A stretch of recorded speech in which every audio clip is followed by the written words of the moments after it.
Diga graças a Deus. Primeira carta de Paulo aos Coríntios, capítulo 15, versículo 10. Primeira carta de Paulo aos Coríntios, capítulo 15, versículo 10. Coloca no telão aí o pessoal da mídia. Eu quero que a igreja leia esse versículo comigo. Toda a igreja. 1, 2, 3. Mas...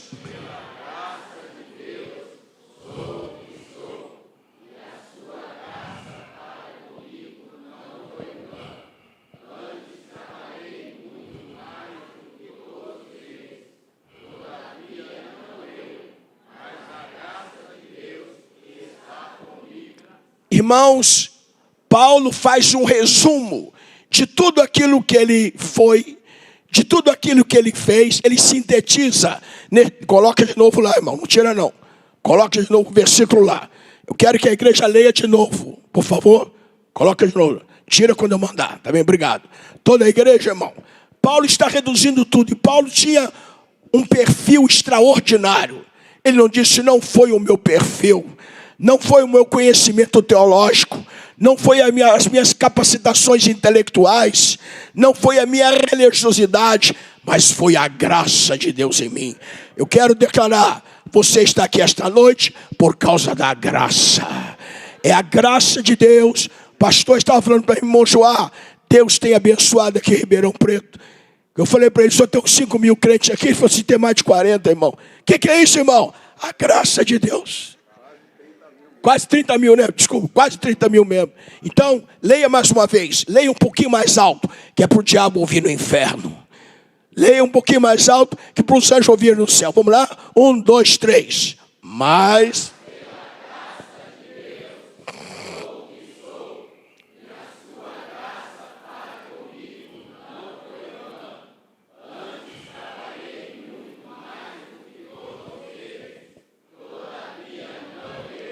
mas a graça de Deus que está comigo. Paulo diz, a graça que está.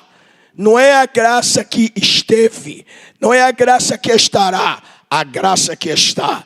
Eu quero declarar que a graça de Deus está em você esta noite. A graça de Deus está nesta igreja.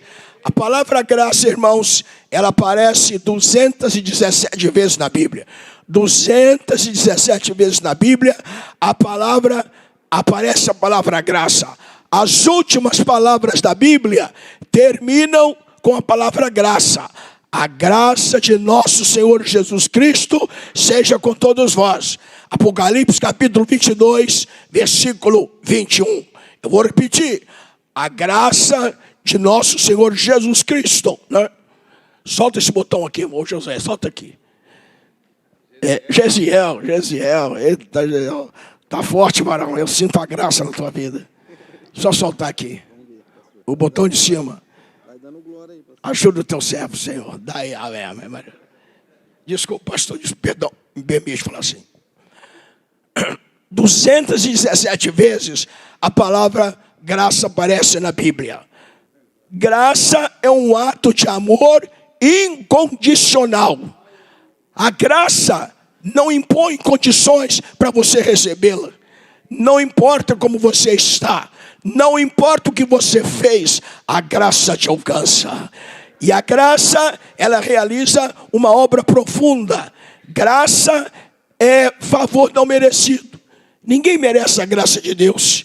Ninguém merece a salvação. Graça é um favor imerecido. Graça é a soma das bênçãos que uma pessoa, sem merecer, recebe de Deus. Vou repetir.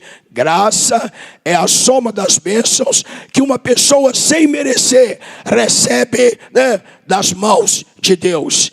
É algo extraordinário, irmãos, né? Quando você recebe a graça de Deus. Eu nasci no estado de Minas Gerais. E eu fui criado na igreja. Meu pai foi pastor ali na zona da mata. E quando eu vim para a igreja, eu vi as crianças aqui hoje, né? Tão bonito. Sabe qual foi o primeiro hino que eu aprendi na igreja? O número 1. Deus prometeu com certeza. O quê? Amém, irmão? Chuvas de graça.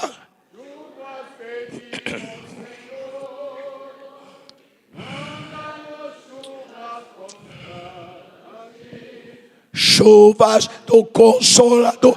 Foi o primeiro hino que eu aprendi, o hino da graça. Eu quero declarar que quando você sair daqui esta noite, as chuvas da graça de Deus descerão sobre a sua vida. Agora, o apóstolo Paulo, ele é conhecido como o pregador da graça. Ele é o apóstolo da graça. Jesus e os apóstolos pregaram o evangelho do reino de Deus. O primeiro que começa a pregar o evangelho da graça é o apóstolo Paulo. E Paulo escreveu 13 cartas. Nas 13 cartas que Paulo escreveu, ele começa com a palavra graça, ele cita a palavra graça no meio e ele termina todas as cartas com a palavra graça. Paulo era um homem cheio de graça, né? Que coisa extraordinária. Uma ocasião eu estava viajando, aí depois eu telefonei para minha esposa, eu perguntei a ela se eu fui no casamento. Ela disse, eu fui no casamento. Como é que foi o casamento? Foi bonito, a noiva estava bonita, o pastor pregou. Eu digo, e o que mais? Ele disse assim, mas não teve muita graça. Eu digo, por quê? Porque você não estava aqui. Quando eu soube que o senhor ia estar aqui, pastor, né? O pastor vai estar lá, vou estar. Porque quando o pastor não está, irmão, não tem graça. O culto não tem graça, na verdade. A graça do Senhor está sobre nós nesta noite. Paulo escreveu assim os Gálatas, mas quando aprouve a Deus, que desde o ventre da minha mãe me separou e me chamou pela sua graça. Paulo não foi chamado por Pedro, Paulo não foi chamado por João, nem por Barnabé. Ele disse, mas quando aprouve a Deus, que desde o ventre da minha mãe me separou e me chamou pela sua graça. Eu quero declarar nesta noite que aqui tem pessoas que foram chamadas desde o ventre da sua mãe. Ação da graça, poder da graça, habilitação da graça, é a graça. E ele declara, mas pela graça sou o que sou, e a sua graça para comigo não foi vã, antes trabalhei muito mais do que todos eles, todavia não eu, mas a graça de Deus que está comigo. Paulo era judeu, natural da linha de Abraão. Paulo, ele era da tribo de Benjamim, uma das mais importantes tribos de Judá. Paulo era filho de fariseu, criado na casa religiosa. Paulo era zeloso pela lei. Mas Paulo, diz a Bíblia, irmãos, que ele era doutor da lei. Ele dava show de bola em essênios, fariseus, herodianos, todas as classes políticas e sociais e religiosas de Israel. Paulo era senhor. Paulo era reconhecido. Diz a palavra do Senhor que Paulo foi formado aos pés de Gamaliel. Você sabe quem foi Gamaliel? Foi um judeu que tinha uma escola de rabinato, que formava rabinos em Israel. Gamaliel era neto de Léo, formava rabinos. O governo de Israel é diferente. Por exemplo, se você quer vender água para a nação de Israel, tem que falar com o rabino. Se o rabino não der permissão, todos os negócios de Israel tem que consultar o rabino. E Paulo tinha intimidade com os rabinos. Paulo, ele falava vários idiomas, né? Ele falava o grego. Por quê? Porque ele era de Tarso. Tarso era uma comunidade grega. Paulo dominava o grego, a língua da sabedoria. Paulo dominava o hebraico, porque era judeu da tribo de Benjamim. Paulo falava o latim, porque era cidadão romano. Paulo falava a língua licaônica. Paulo falava vários idiomas. O homem de uma capacidade extraordinária. Príncipe do povo, doutor da lei, membro efetivo do Sinédrio de Israel. Paulo, ele era especialista, irmão. Especialista no quê? Na lei. Paulo era especialista na Torá. Paulo era especialista, irmãos, né? No Talmud. Era um homem de uma preparação tremenda. E de repente, o doutor Paulo, de repente, o apóstolo da graça, se dirige a um povo rejeitado, se dirige a um povo, o gentio era considerado como pagão, como imundos. E Paulo fala, e a sociedade judaica não entendeu. O que aconteceu com o doutor Paulo? O que aconteceu com este fariseu religioso? O que foi que houve? Ele se dirige e ele se dedica a um povo rejeitado. A ação da graça de Deus. Só a graça de Deus é que faz isso. Aqui nesta igreja eu sei que tem irmãos, tem irmãs preparadas, gente com capacitação intelectual, com 2 ou 3 faculdades, e você está aqui na igreja recebendo oferta, e você está aqui trabalhando na escola dominical. Eu não entendo. Aquele homem é um empresário, tem muito desempregado, e na igreja está servindo como diácono. O que é isso? Graça de Deus. É só a graça de Deus que faz isso. Não é controle do pastor, não é imposição de quem quer que seja, é a ação da graça de Deus. Paulo então começa a falar sobre a graça. Ele fala sobre a manifestação da graça. E diz, porque a graça de Deus se há manifestado. Não foi você que chegou para a graça, ela veio a você. Não foi você que encontrou a Deus, Deus te encontrou. Deus te escolheu e disse, eu vou mandar a minha graça para alcançar o meu filho. A graça de Deus se ha manifestado. Manifestação da graça. Outra faceta gloriosa da graça é a universalidade da graça. A graça de Deus se ha manifestado a todos os homens. A graça de Deus não tem homofobia. A graça de Deus não discrimina ninguém. Eu tenho pregado em mais de 100 países do mundo. Eu prego para os pigmeus da África. Eu prego para os alemães. Porque a graça de Deus não discrimina ninguém. Ela é universal. Todos têm direito à graça de Deus. Deus não discrimina pessoas. Deus discrimina atitudes. Atitudes ele discrimina. Pessoas não. Então nós encontramos o quê? A universalidade da graça. Em seguida, encontramos a gratuidade da graça de Deus. Graça, ela é inteiramente grátis, mas ela custou um preço. Não fui eu que paguei o preço da graça. Não foram os políticos, não foram os intelectuais. A graça de Deus foi paga por Jesus. Ela é de graça. Tu não tem que pagar nenhum dinheiro para ser membro desta igreja, porque a graça é gratuita. Mas ela custou o quê? O Senhor Jesus pagou o preço. Ele deixou o seu trono de glória. Ele humilhou-se. Humilhou-se, não ficou soberbo de ser igual a Deus, mas ele se esvaziou. Ele não deixou de ser Deus, continua sendo Deus, mas esvaziou. Sabe o que é esvaziar-se? É quando você se humilha diante de Deus. Quando a arrogância sai da tua vida, quando a soberba, quando o mundanismo, quando na verdade você esvazia, e é a graça de Deus te enche. A graça de Deus, ela empodera você de uma maneira extraordinária e maravilhosa. A Bíblia diz que ele foi contado entre os malfeitores. Ele andou fazendo bem, ele não andou fazendo mal, mas ele foi contado entre os malfeitores.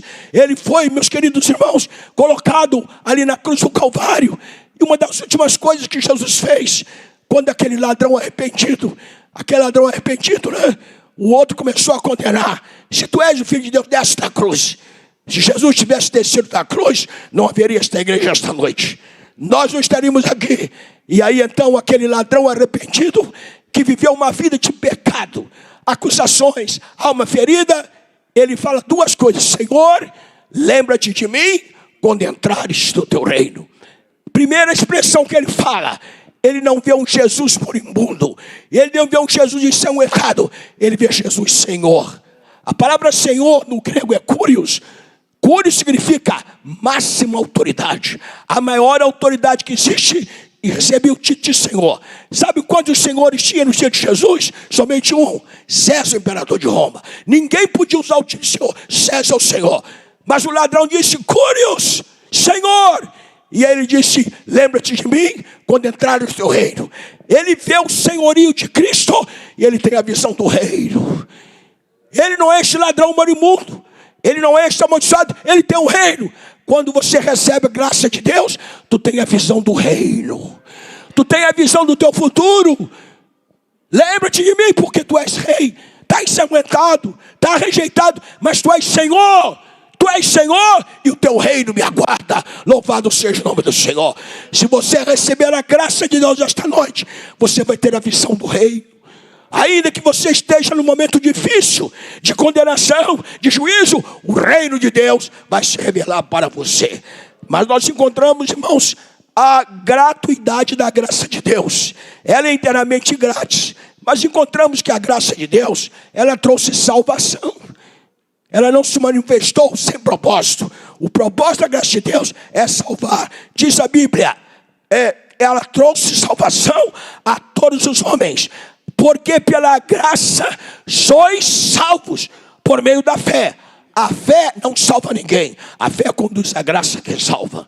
É a graça que salva. A fé não. A fé é o meio, né?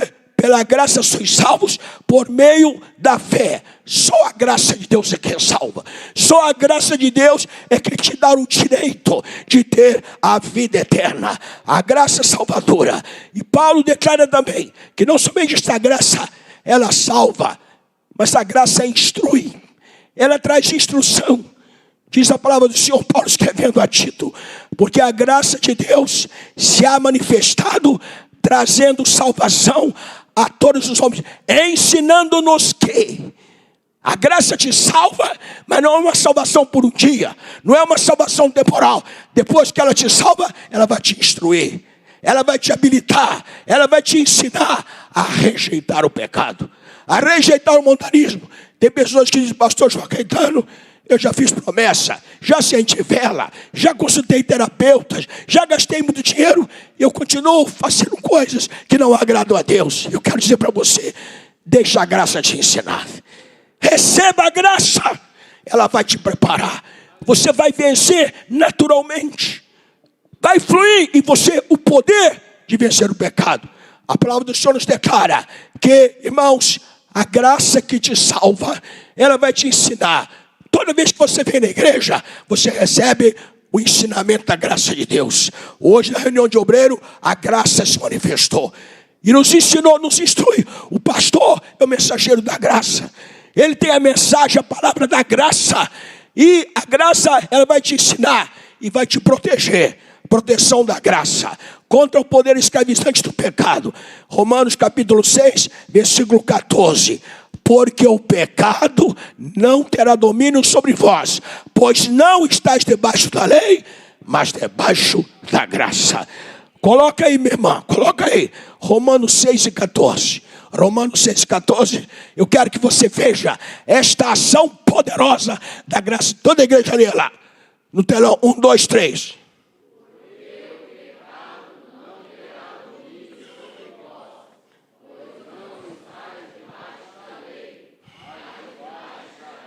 Esta igreja não é a igreja do mundo. Esta igreja não é a igreja do pecado. Esta igreja é a igreja da graça. E ela vai te proteger contra a ação do pecado. Mas a graça de Deus, ela te salva, ela te capacita, ela te protege, mas ela te alerta também. Ela traz um alerta. A palavra do Senhor nos declara assim, irmãos, ninguém se afaste da graça de Deus. Ninguém. Nobody else, ninguém se afaste da graça de Deus. Por quê? Porque se você se afastar da graça, uma raiz de amargura vai nascer dentro de você. E raiz não é estática. A raiz ela vai espalhar e vai contaminar muita gente. Vai contaminar a sua família, vai contaminar a sua comunidade. Então ninguém, diz Paulo, se afaste da graça de Deus. Mas a graça de Deus, ela é maravilhosa. Ela tem outros benefícios. A Bíblia declara que os irmãos, da cidade de Antioquia. Antioquia era uma cidade que a maioria eram gregos. Não eram judeus, eram gentios. E a igreja de Jerusalém. O pastor Santana da igreja de Jerusalém soube que lá em Antioquia chegou alguma coisa nova. Chamou o irmão Barnabé. Irmão Barnabé, o irmão vai lá e veja o que acontece lá em Antioquia. Traz um relatório. E a Bíblia declara que quando o irmão Barnabé chegou em Antioquia, ele viu. Ele viu o quê? O cabelo das irmãs? Não. Ele viu o quê? A gravata dos pastores? Não. O que é que ele viu? Ele viu a graça.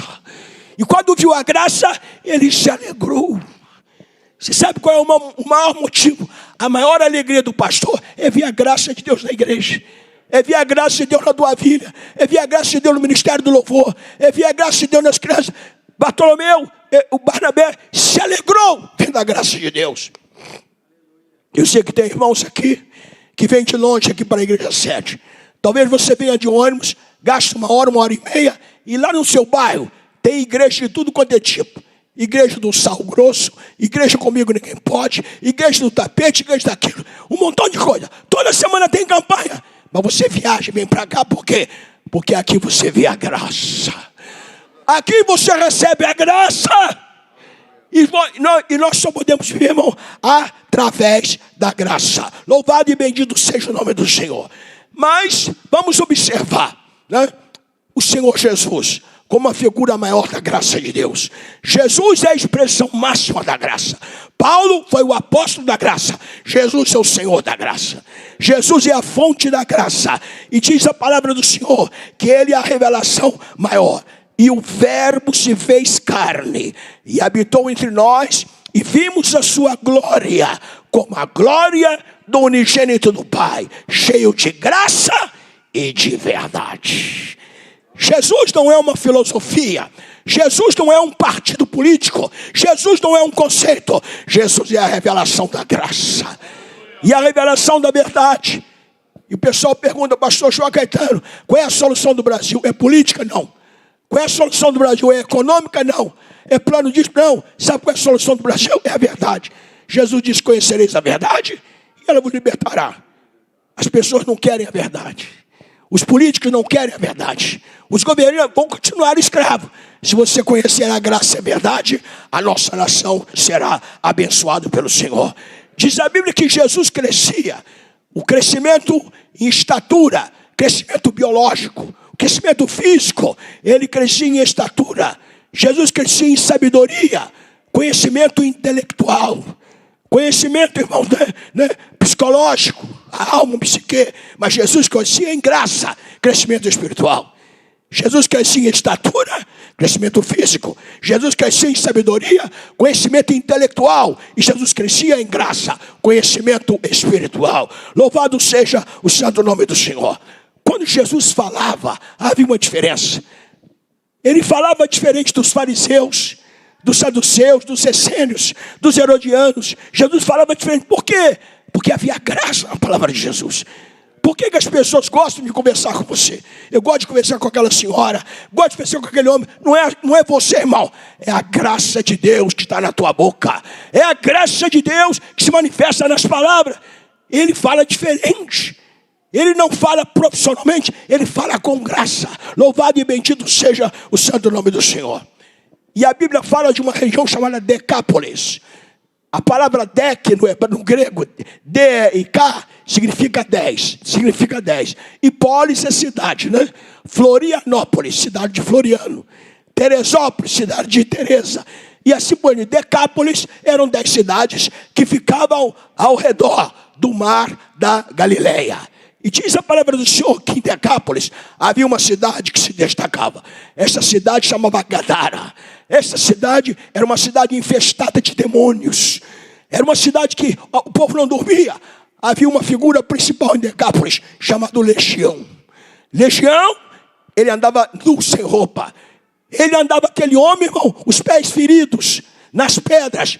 Ele vivia no cemitério, com os defuntos. Ele gritava durante a noite. A cidade de Gadara não dormia. Todo mundo tinha medo do Legião. Legião, irmão, ele tinha, diz Marcos, quase 2.000 demônios.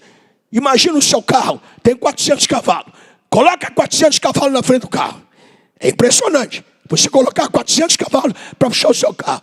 O Legião tinha quase 2.000 demônios. Todo mundo tinha medo do Legião. Não havia gente. A polícia vinha, diz a Bíblia. Prendia, ele arrebentava as cadeias. Ele esmiuçava os grilhões. Não podia ficar preso. Mas um dia, a graça de Deus chegou em Gadara. E quando a graça de Deus chega, irmão, muda tudo.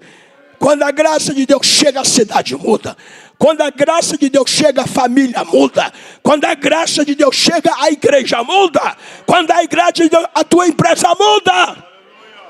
Quando Jesus colocou os pés na praia de Gadara, aquele homem, com os 2.000 demônios que estavam nele, viu Jesus. E aquele homem, irmão, os demônios o levantaram e ele veio correndo. Diz a Bíblia que aqueles demônios vieram e se ajoelharam diante da graça de Deus. 2.000 demônios se prostraram, não somente se ajoelharam, disseram: Jesus, Filho do Deus Altíssimo. O povo de Gadara viu. Irmãos, até os demônios têm que se ajoelhar diante do Filho de Deus. Não há poder maior do que o poder da graça.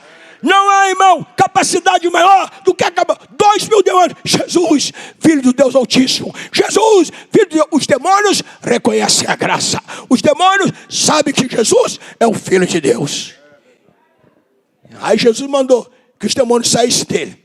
Depois o povo de Gadara foi lá na casa dos parentes.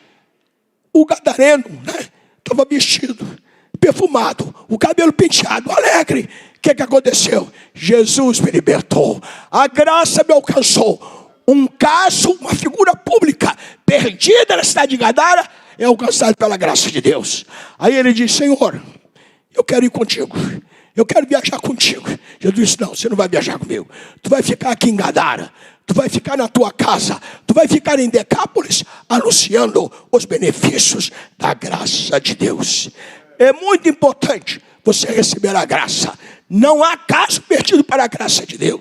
Se você é uma pessoa decepcionada, está frustrado, cansou de bater com a cabeça de um lado para o outro, eu te convido esta noite para receber a graça. Paulo disse que a graça de Deus nos fortalece. Ele disse: tu, pois, meu filho Timóteo, fortalece na graça que é em Cristo Jesus. Irmãos, eu tenho 77 anos de idade. Estou velho não, velho é o diabo. Dentro do jardim do Éden ele está falando, né? Esse tempo todo que eu tenho pregado nos países árabes, fiz trabalho na China, com a igreja perseguida, trabalho nas nações árabes, e até agora eu estou aqui, irmãos, por causa da graça de Deus. Mas a graça, não somente ela te fortalece, mas tem uma bênção maravilhosa sobre a suficiência da graça. A graça é capaz de sustentar você em qualquer situação. E um dia Paulo, o apóstolo da graça, entrou em desespero. Ele disse: Senhor, eu tenho um espinho na carne. Esse espinho me atormenta de dia e de noite. Já fiz de tudo para o espinho sair, o espinho não sai. Ele orou a primeira vez, Deus não respondeu. Orou a segunda, Deus não respondeu. Talvez você diga: pastor João Gaetano, pastor Santana está orando por mim. Parece que Deus está em silêncio. Parece que Deus está indiferente à minha causa. Não, irmão. Deus está indiferente a nada. Mas às vezes o silêncio de Deus é uma maneira que Deus trabalha conosco também. E a terceira vez, Paulo entrou em parafuso: eu não aguento mais. Tira o espinho da carne. Aí Deus falou: Paulo, o espinho vai continuar aí, porque a minha graça te basta. E o meu poder se aperfeiçoa na fraqueza. Não vou tirar o espinho, vou aumentar a minha graça sobre você. Eu quero declarar aqui esta noite, irmão, o plano que Deus tem com você, o que Deus configurou para a tua vida, a vontade de Deus na tua vida não vai te levar a nenhum lugar onde a graça não vai te guardar, onde a graça não vai te fortalecer. Será que eu vou conseguir? Será que eu vou conseguir? Se o pastor Santana desse a oportunidade aqui esta noite, você ia ouvir testemunhos maravilhosos. Eu pensei que estava tudo perdido quando eu estava lá diante do médico. O relatório negativo, eu condenado, a graça chegou.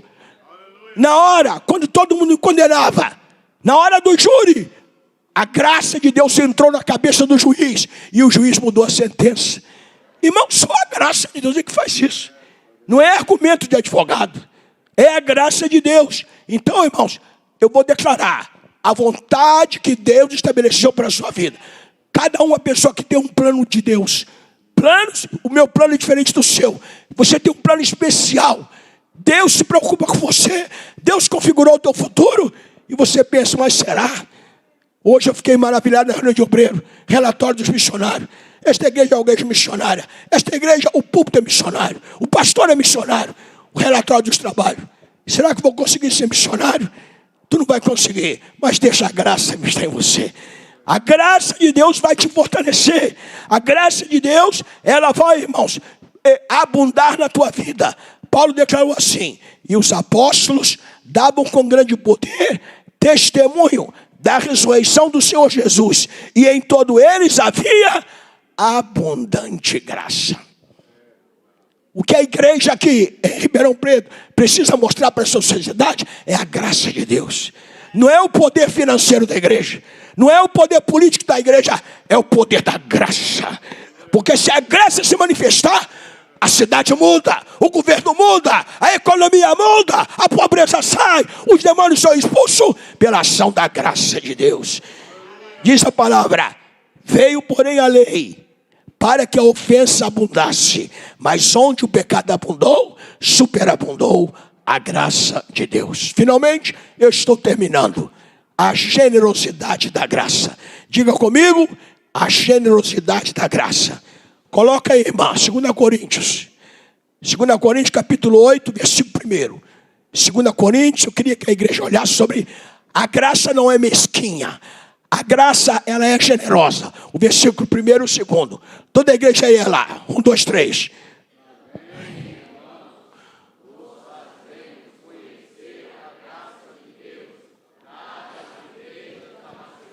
Versículo 2.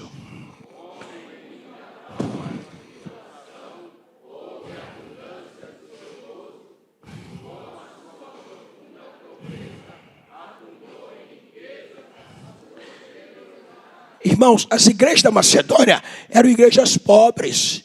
As igrejas da Macedônia eram igrejas que estavam em profunda tristeza. Igrejas perseguidas, igrejas atribuladas. Mas Paulo de repente disse, irmão, as igrejas da Macedônia receberam a graça. E Paulo escreveu para todas as igrejas o que estava acontecendo na Macedônia. Pastor Santana, eu vou falar lá em São Paulo o que eu vi aqui. Eu vejo aqui a graça. Eu vejo aqui a fonte da graça. Paulo disse, eu quero que todas as igrejas saibam. As igrejas pobres da Macedônia, as igrejas pequenas receberam a graça de Deus. E os irmãos da Macedônia souberam que as igrejas ricas da Judeia estavam enfrentando tribulação. Tinha havido uma fome, a Bíblia fala, uma fome. Os pastores estavam na prisão, os crentes sendo aprisionados. E aí, irmãos, então, o que aconteceu? Coloca o versículo 1 aí de novo. Vamos ler de novo. Veja, o Paulo é claro, olha aí. Toda a igreja leia. Também...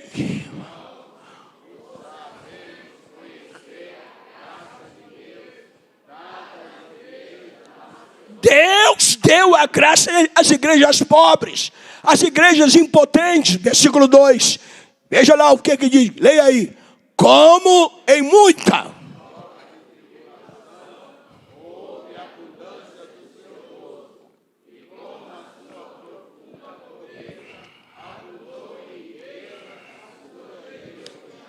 Irmão, que coisa maravilhosa. Quando as igrejas pobres da Macedônia souberam que as igrejas ricas da Judéia estavam os crentes sendo presos, perseguição, fome, miséria, então a graça de Deus desceu e eles começaram a ajudar. E Paulo então, coloca o próximo versículo, o versículo de número 3 aí, 2 Coríntios, né? Preste atenção, irmão, vamos ler lá. Porque...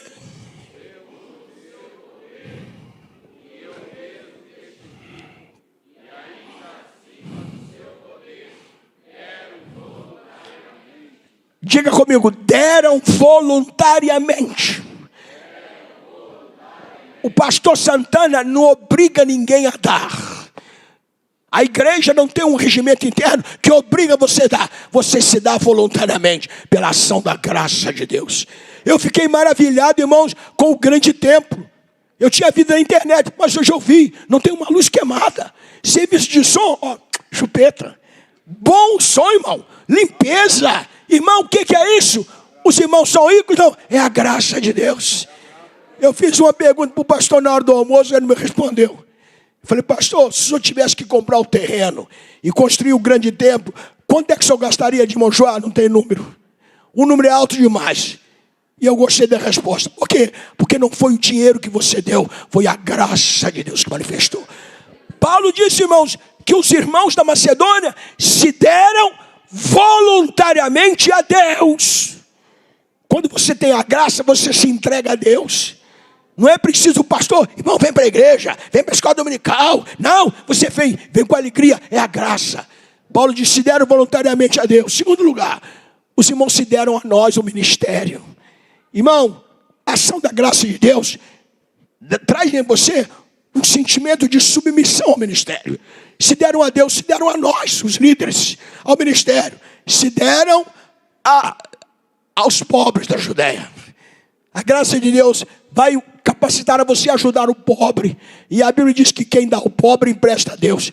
Se deram a Deus, se deram ao ministério, se deram aos pobres, se deram às igrejas. Se deram às igrejas que estavam passando tribulação. Irmão, eu sou missionário. Eu podia contar exemplo de igreja aqui que você nem ia dormir essa noite. Você ia ter uma crise de consciência tremenda. Eu vejo aqui, pastor, todo mundo bem vestido, todo mundo bem alimentado, os carros estão aí. Irmãos, é a graça de Deus na tua vida. Eles se deram a Deus, se deram ao ministério, se deram às igrejas, se deram aos pobres e se deram a Deus. Quando o crente busca a graça de Deus, né, o que acontece? Ele é um dizimista fiel. Ele dá, e o dízimo, irmão, o dízimo só pela graça. O banco que você está sentado, está aí porque alguém é dizimista na igreja. O dizimista pagou o banco que você está sentado.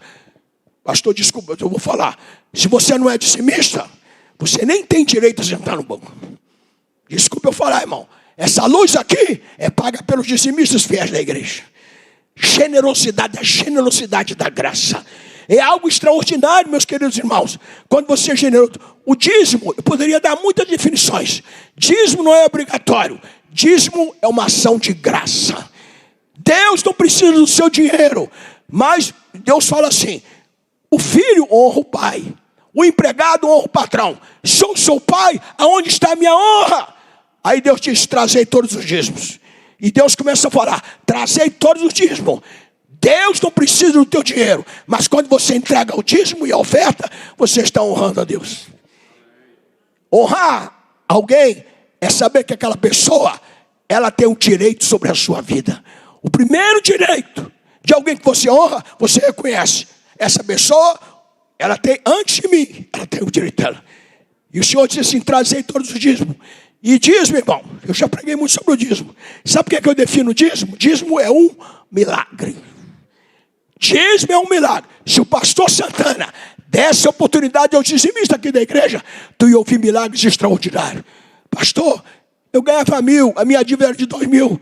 Como é que eu consegui pagar? Não explica. Porque milagre você não explica. Milagre você crê ou não crê. Não tem que estar explicando milagre. Você está aqui, irmão, é um milagre de Deus. É um milagre da graça de Deus. E eu termino dizendo o seguinte: havia um irmão. E este irmão trabalhava numa fábrica de um judeu em São Paulo. O judeu tinha 50 fábricas. 50 fábricas de tecido no Brasil inteiro. E esse irmão era um irmão escurinho, mas ele era um quebra-galho. Handyman em inglês. Ele fazia tudo na firma. Trocava luz, derrubava a parede, mexia em tudo, era um homem tremendo. Um dia o judeu fez uma reunião na fábrica, chamou 50 diretores dele do Brasil inteiro, secretária executiva, colocou todo mundo no salão, mandou chamar o irmão. Vai lá, chama o meu empregado. Falaram para ele: olha, o patrão está lá, o judeu, mandou chamar você. Para ir agora, está todo mundo reunido lá, toda a diretoria. E o irmão disse: meu Deus, será que você é mandado embora? Será que você é despedido? Aí ele entrou na sala. Quando entrou na sala, todo mundo em silêncio, tinha uma cadeira. O judeu: senta aí, senta nessa cadeira. E ele sentou. O judeu disse: eu te chamei aqui para você falar. Você sabe o que é dízimo? O judeu perguntou: você sabe o que é dízimo? O olho do irmão brilhou. Disse: Senhor, eu sei o que é dízimo. Então eu quero que você fale para mim e para o meu diretor o que é dízimo. Ele disse: doutor, dízimo é 10% que pertence a Deus, é de Deus. E o judeu perguntou: você é dizimista? Sim, senhor, eu sou dizimista. E quero declarar que a primeira coisa que a gente faz, quando a gente recebe aqui o salário da fábrica, eu e a minha família em casa, a família junta na mesa. Não é a mulher na cozinha, o marido na sala, o filho no banheiro e a menina no serrão. Não. Família, mesa tem que voltar para a família. Jesus reunia na mesa. E aí a gente ora pelo senhor doutor, ora pela sua família, ora pelas fábricas, ora pelas contas pendentes, ora pelo material. E depois a gente, conforme a Bíblia ensina, e o pastor repete na igreja, a gente separa o dízimo. Quando você recebe o dinheiro, irmão, primeira coisa não é pagar as contas na Casa Bahia, não. É separar o que é de Deus. Separa as primícias e a gente traz. Porque aí ele falou: e aí, doutor? Deus disse assim: trazei todos os dízimos. O pastor não manda buscar o dízimo na casa de ninguém. Você tem que trazer. Trazei todos os dízimos. E Deus explica: por que trazer? Para que haja mantimento na minha casa. Irmão, Deus é claro. Aqui nessa igreja não tem nada debaixo do pano. Aqui não tem segundas intenções. Aqui não tem 2 livros caixa. Tudo é claro. Eu vi na reunião de obreiro hoje, o pastor prestando o relatório, todos os obreiros estavam ali. Aí Deus disse assim: trazei todos os dízimos e depois fazei prova de mim. Se eu não vos abrir as janelas do céu e vos abençoe com uma bênção tal. Diga tal. Tu pode medir a bênção tal, irmão? Tu pode saber aonde que o tal chega? Deus disse: esta bênção tal, que não tem fim, vai alcançar todas as áreas da tua vida. Vai suprir todas as tuas necessidades e vai sobrar. A bênção, o tal do dízimo, é a mesma bênção tal do amor de Deus. João 3,16. Porque Deus amou o quê? O mundo de tal maneira. Irmão, é coisa tremenda isso aí. Eu pergunto a você, a Bíblia fala abrir portas e abrir janela. Tem diferença. Abrir portas, Deus te dá uma estratégia, Deus te dá alguma coisa, uma ideia no seu trabalho, na sua profissão. E se abrir porta, abrir janelas, no plural, significa derramamento de chuvas de bênção. Quando Deus abre a janela, não é a oportunidade que Ele vai te dar, é chuva de bênção que você vai receber. E eu pergunto a você, de que lado você abre a porta da sua casa? De que lado você abre a porta da sua casa? Dos dois lados. Se chega em casa agora, né, a porta fechada, você abre do lado de fora. Se você está do lado de dentro, você abre aonde? Do lado de dentro. De que lado você abre as janelas da tua casa? Diga assim, só do lado de dentro. Quem é que está do lado de dentro da janela do céu, irmão? Quem é que está do lado de dentro da janela do céu? Deus. Quando você entrega o dízimo, quando você entrega a oferta regular, Deus disse: anjo, pode abrir a janela. Aí a chuva da bênção de Deus desce. Aí o judeu perguntou: você é dizimista? Sim, senhor, sou dizimista. Tem faltado alguma coisa para você? O irmão disse: não, não faltado nada. Todo mês eu estou em Vitória. Irmão, se o pastor desse oportunidade, os irmãos dizimistas falar, tu ia ouvir milagres extraordinários. Deus mudando sentença, Deus usando gente que... Foi um milagre, pastor. Foi um milagre pagar o tratamento do meu filho. Foi um milagre eu pagar a dívida. Eu estava na mão do agiota. O agiota pisando no meu pescoço, escravo do cartão de crédito. Comecei a dizimista, os milagres começaram a acontecer. Dízimo é um milagre e é feito pela graça de Deus. Talvez você diga: pastor Joá, eu preciso de mais dinheiro para pagar o dízimo. Tu não precisa de mais dinheiro, tu precisa de mais graça. Graça! E a graça vai te ensinar a administrar aquilo que Deus tem dado. Aí o judeu começou a rir. Começou a dizer assim: sabe por que eu estou rindo? Eu sei tudo sobre o dízimo. O primeiro povo do mundo que aprendeu sobre o dízimo somos nós, judeus. E o judeu disse: eu não sou cristão, mas eu sou dizimista. Meus amigos empresários, todos nós somos dizimistas. Aí o judeu disse, e eu termino dizendo o seguinte: eu tenho duas notícias para você. Tu está preparado para receber? Estou preparado. Segura na cadeira. Primeiro, atenção, senhores diretores. Eu estou nomeando você como tesoureiro geral das nossas 50 empresas do Brasil. O irmão ficou assustado. Sabe o que aconteceu, irmão? O salário daquele irmão aumentou 50 vezes num minuto. Começa a ser dizimista pela graça. Deus vai mudar o teu plano financeiro. 50 vezes eu me dou. Deus pegou aquele irmão, jogou lá em cima. Num minuto, se você deixar a graça operar, tua vida financeira muda. Tu sai do agiota, tu sai do cartão de crédito, tu vai fazer a viagem com a família, vai comprar o carro, vai comprar... Irmão, são milagres da graça. Milagres da graça. E eu estou falando uma outra coisa. Sabe por que eu estou te nomeando tesoureiro geral também? Porque quem é dizimista não rouba. Olha o que o judeu falou. Tu nunca vai me roubar. Tu nunca vai roubar mesmo, porque o crente dizimista não rouba, irmão. Não é verdade? Então, irmãos, eu termino dizendo o seguinte: cheguemos, pois, com confiança no trono da graça de Deus, para que possamos alcançar misericórdia e achar graça, a fim de sermos ajudados em tempo oportuno. Tempo da oportunidade. Coloca aí, irmão. Coloca aí para a gente fechar. Hebreus, capítulo 4, versículo 16. Eu quero declarar aqui esta noite: o trono da graça está nesta igreja.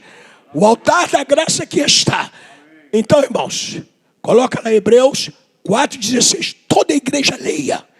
Toda a igreja leia o que Deus está dizendo. Vamos lá. 1, 2, 3.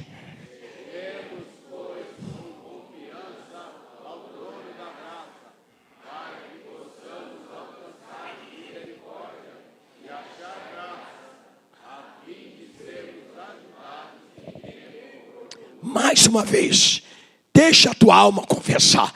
Veja a oportunidade que Deus está dizendo. Pastor, eu vim de São José dos Campos para trazer a mensagem da graça aqui. E olha o que Deus está falando. De novo a igreja mais alto. 1, 2, 3. Cheguemos.